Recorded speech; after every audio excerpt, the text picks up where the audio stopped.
Exploring Bardstown, Kentucky. Bardstown is known as the bourbon capital of the world. So naturally we had to visit this town in Kentucky. So let's explore Bardstown. Our first stop was going to be the jail and inn. It's right there along the main road into town. You can't miss it. It's a really cool old building with a really unique history. The building itself was built in 1836 and it served as both a jail and an inn for travelers passing through. This was way before air conditioning was invented. And if you were traveling long distance back then, you'd have to walk or take a horse. So a lot of people would pass through this area and they would need somewhere to sleep. In the early days, the rooms upstairs were rented out to travelers. Downstairs was used as a jail cell. A lot of famous criminals were kept here, including the man who robbed Lincoln's father. There were two separate entrances to the jail cell. One was for regular prisoners and one was for special prisoners. The special prisoners were usually higher-ranking people that needed a little bit more,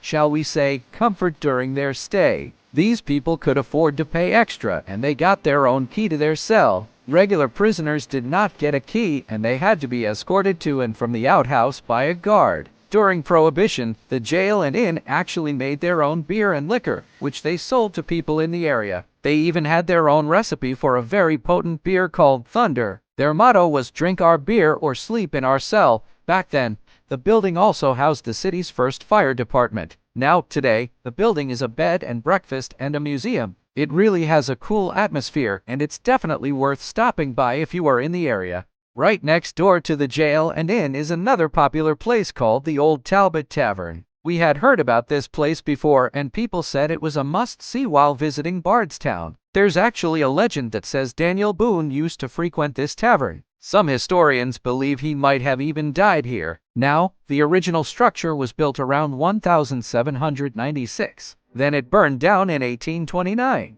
It was rebuilt and then it burned down again in 1869. In 1934, it was bought by John and Martha Talbott, and they ran it as a restaurant and a tavern. It remained in the Talbott family until 1998 when it was sold. The new owner renovated the building and opened it as a restaurant and bar. Today, it is still open and serving food and drinks to hungry and thirsty customers. It has a very rustic atmosphere, kind of like something you would see in the movie Zombieland. Inside, there's actually a secret passageway hidden behind a bookshelf. Legend says that people used to use this to smuggle in alcohol during the days of Prohibition. The whole place has a pretty cool vibe. And if you do go there, make sure to get some of their famous popcorn chicken. It is so good.